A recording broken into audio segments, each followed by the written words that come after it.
They called him the Ghost of Winter Street. For 3 years, he'd been invisible to everyone who passed by. But on one frozen December night, when a little girl looked him in the eyes and asked a simple question, everything changed. Not just for him, not just for her, but for an entire community that had forgotten what it meant to truly see each other. This is the story of how one act of kindness created a ripple effect so powerful, it transformed dozens of lives. And it all started with a man everyone had given up on, including himself. But before we begin, if you believe in the power of kindness and second chances, hit that subscribe button right now. Every story we share here at The Day, Everything Changed, is designed to remind you that one person, one moment, one choice can transform everything. Subscribe and turn on notifications so you never miss a story that could change your perspective on life. Now, let's begin. Marcus Hayes wasn't always homeless. 5 years ago, he was a high school music teacher with a small apartment, a beat-up car, and a classroom full of students who loved him. He taught them more than notes on a page. He taught them that music could heal, that creativity could save you when nothing else could. But life has a way of testing even the strongest among us. It started with his mother's diagnosis, stage 4, cancer. Marcus used every penny he had saved for treatments not covered by insurance. He worked 3 jobs, slept 4 hours a night, and never missed a day by her side. When she passed away 6 months later, Marcus didn't just lose his mother, he lost his anchor. The grief was overwhelming. He couldn't focus, couldn't teach, couldn't function. He took a leave of absence that became permanent when the school couldn't hold his position any longer. Without income, the bills piled up. First, he lost his car, then his apartment, then his dignity. That's how Marcus Hayes, a man who once inspired teenagers to chase their dreams, ended up on Winter Street with everything he owned in a torn backpack and a guitar case he refused to sell, even when he was starving. For 3 years, Marcus became part of the scenery. People walked past him like he was a shadow. Some would drop spare change without making eye contact. Most pretended he didn't exist at all. And Marcus, he started to believe he didn't. He'd sit against the old brick wall outside Romano's bakery every evening, sometimes playing his guitar softly, the case open but expecting nothing. The music was for him now, not for others. It was the only thing that still felt real. Sarah Chen was 8 years old and had been raised by her grandmother, Wei, after her parents died in a car accident when she was 4. Wei Chen owned a small flower shop, barely making ends meet, but she taught Sarah something money could never buy, that every person has a story and every story deserves to be heard. It was December 18th, exactly 1 week before Christmas. The temperature had dropped to near freezing, and light snow was beginning to fall. Wei and Sarah were walking home from closing the flower shop when Sarah stopped dead in her tracks. "Grandma, why is that man sleeping outside in the cold?" They paused. Most parents would hurry their child along, uncomfortable with the question. But Wei knelt beside her granddaughter and said quietly, "Because sometimes, Sarah, life becomes harder than we can imagine. And when people fall, not everyone knows how to get back up, or they've fallen so far, they've forgotten they can." Sarah studied Marcus from across the street. She watched him pull his thin jacket tighter, watched his fingers red from the cold, adjusting the guitar case beside him. "Does he have a name?" Sarah asked. "Everyone has a name, little one." Without another word, Sarah crossed the street. Wei followed, curious and concerned. Marcus looked up, surprised to see a small girl standing directly in front of him, not looking away. "Hello?" Sarah said simply. "I'm Sarah. What's your name?" Marcus stared at her for a long moment. When was the last time someone had asked his name? When was the last time someone had looked at him like he was a person? "Marcus," he said softly, his voice rough from disuse. "Hi, Marcus. Are you cold?" He almost laughed. Was he cold? He was frozen to his bones, but he just nodded. "Do you play that?" She pointed at the guitar. "Sometimes. Will you play something for me?" And here's where the story truly begins. Because Marcus, for the first time in 3 years, felt something shift inside his chest. This little girl wasn't afraid of him, wasn't disgusted by him. She was just curious, kind, real. He opened the case, pulled out the battered acoustic guitar, and began to play. It was a simple melody, something he used to play for his students, something hopeful. Sarah listened, transfixed. When he finished, she clapped enthusiastically. That was beautiful. "You're really good, Marcus." Way stepped forward then, pulling out her wallet. "Marcus, it's going to be very cold tonight. Here." She handed him $40, more than she could afford, but less than her heart wanted to give. Marcus's eyes filled with tears. I can't." "Yes, you can," Way said gently. "And you will. Use it for a warm meal and a safe place tonight. Consider it payment for the lovely music."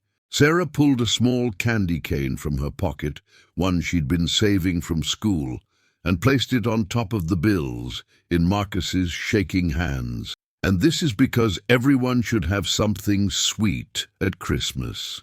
They walked away, and Marcus sat there, staring at the money and the candy cane, and cried for the first time since his mother died.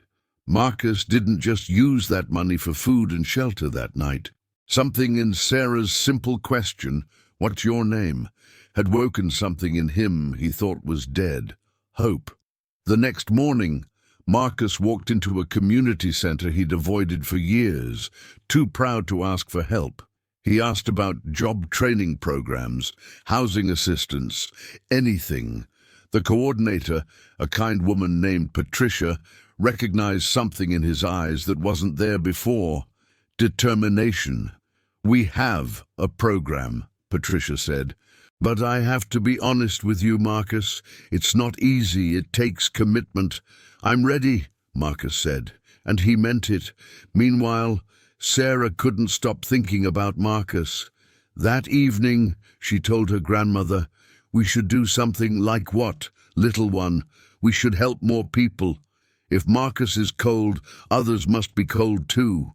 We smiled at her granddaughter's beautiful heart. "You're right. But we can't help everyone alone. Then let's ask others to help." And that's exactly what they did. Sarah, with her grandmother's guidance, made a simple sign: "Winter Warmth Drive. Help our neighbors stay warm this Christmas. Donate coats, blankets, food, or kindness." They set up a donation box outside Way's flower shop. The first day, nothing happened. The second day, one person dropped off 2 old coats. The third day, something magical occurred. Mrs. Patterson, who owned the bakery, saw the sign and remembered Marcus, the man who sat outside her shop every day, whom she'd never acknowledged. Guilt washed over her. She donated 5 blankets and $20. Then she told her customers about it. By the end of the week, the small flower shop was overflowing with donations: coats, blankets, gloves, hats, non-perishable food, and money. The community was waking up. Sarah asked if they could find Marcus to give him some of the donations. Way agreed, and they returned to Winter Street. Marcus was there, but he looked different, clean. His eyes were clearer. Hope looked good on him. "Marcus," Sarah ran up to him, "we're collecting things for people who need them. Do you need anything?" Marcus smiled, a real smile. Actually, Sarah, I have some news. I got into a program. I'm going to get help finding a job and a place to live. Your kindness last week, it changed something in me. It reminded me that I matter. Way's eyes welled with tears. Marcus, and that's wonderful. But, Marcus continued, I know others who need help. Can I help you distribute these things? And just like that, the ripple grew wider. Over the next 2 weeks, something extraordinary happened on Winter Street. Marcus, still technically homeless but in the program and staying at the shelter, became the bridge between Sarah's kindness campaign and the people who needed it most. He knew where people gathered. He knew who was struggling. He knew their names, because he'd been invisible too, and he'd made it his mission while on the streets to at least acknowledge others, even when the world ignored them both. Marcus introduced Sarah and Way to Linda, a woman in her 50s who'd lost everything after a medical bankruptcy. He introduced them to James, a veteran with PTSD who couldn't hold down a job. He introduced them to young Antonio, only 19, kicked out by his family for being gay. Each person received coats, blankets, food. But more importantly, they received something they'd been missing: recognition, dignity, a reminder that they mattered. The local newspaper heard about the Winter Warmth Drive. They did a story. The story went viral on social media. Suddenly, Winter Street wasn't just a place people avoided. It was a place people came to help. A local business owner offered James a job. A social worker who read the article reached out to Linda and helped her apply for assistance programs she didn't know existed. A kind couple whose son was gay and had left home years ago after similar rejection took Antonio in, giving him a safe place to stay and finish school. And Marcus, 2 weeks after Sarah first asked his name, Marcus walked into Thompson's music store downtown. The owner, Mr. Thompson, had read about Marcus in the article and learned he used to be a music teacher. I need someone to teach guitar lessons here, Mr. Thompson said without preamble. 3 evenings a week to start. Interested. Marcus couldn't speak. He just nodded, tears streaming down his face. But the story doesn't end there, because the biggest change was yet to come. On December 24th, Christmas Eve, something unprecedented happened on Winter Street. The community came together to host the Winter Street Christmas Concert, a celebration of hope, kindness, and second chances. They set up a small stage, lights, and heaters. Local businesses donated hot chocolate and food. But the real magic was who performed. Marcus stood on that stage with his guitar, the same guitar he'd refused to sell even when starving, and he played. He played the songs that had kept him alive during the darkest times. He played songs of hope, resilience, and new beginnings. But he didn't play alone. James, the veteran, read a poem he'd written. Linda sang with a voice people didn't know she had.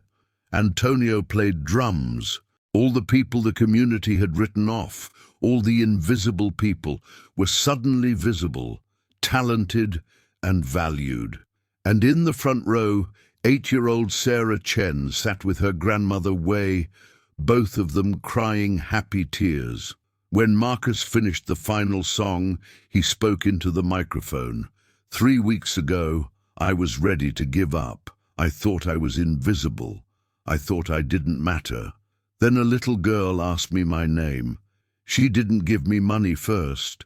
She didn't lecture me. She just asked my name. And in that moment, I remembered who I was. I remembered I was a person, that I had value.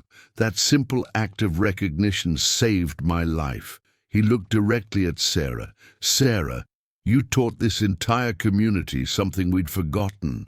That kindness isn't about grand gestures. It's about seeing people, really seeing them. acknowledging their humanity, asking their name. And when you do that, you give them the most powerful gift of all, hope.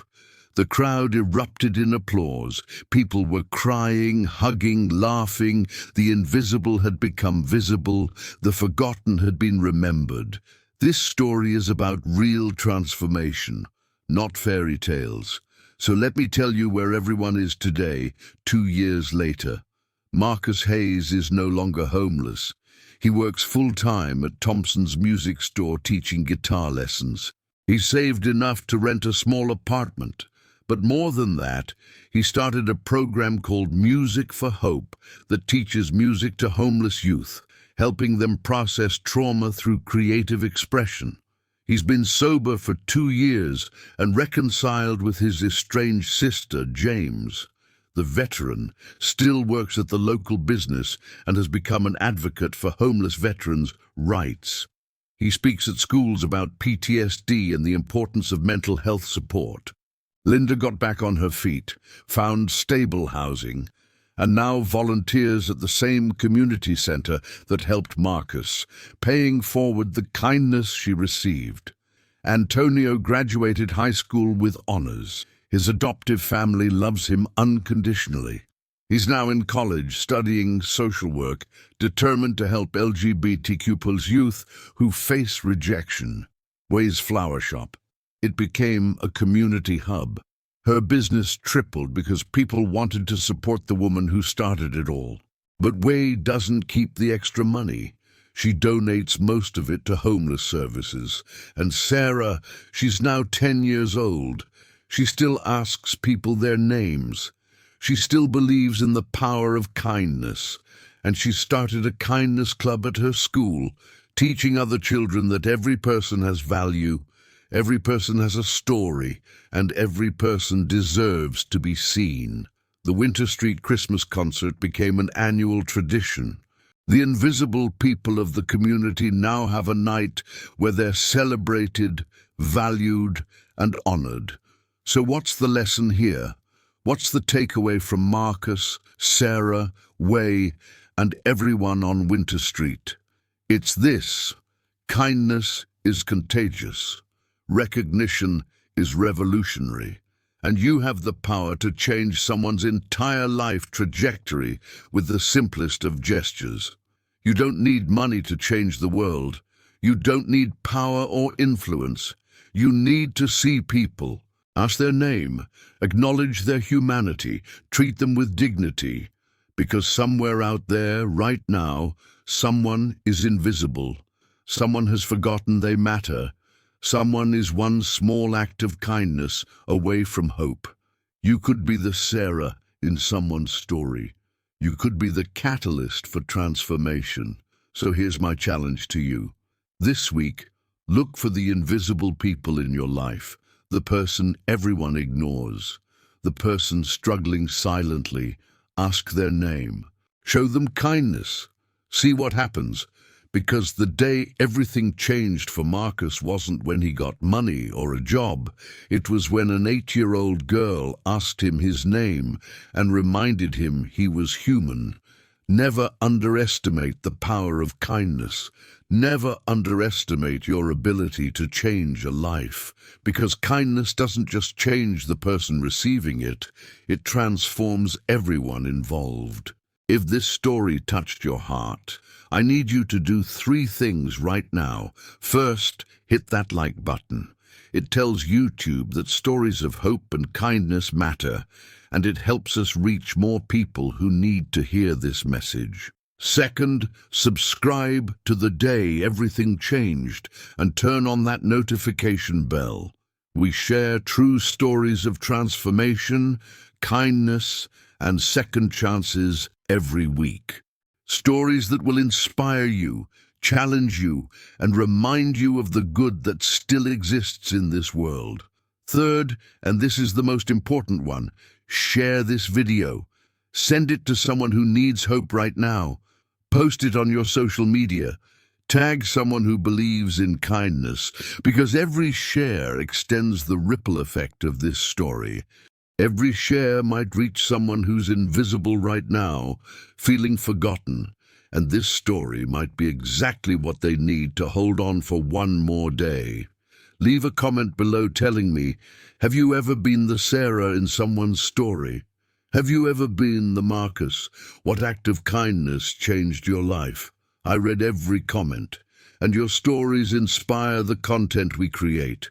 Remember, you have the power to change someone's entire world. Use it. Thank you for watching The Day Everything Changed. I'll see you in the next story. Until then, be the change, be the kindness, be the reason someone believes in humanity again.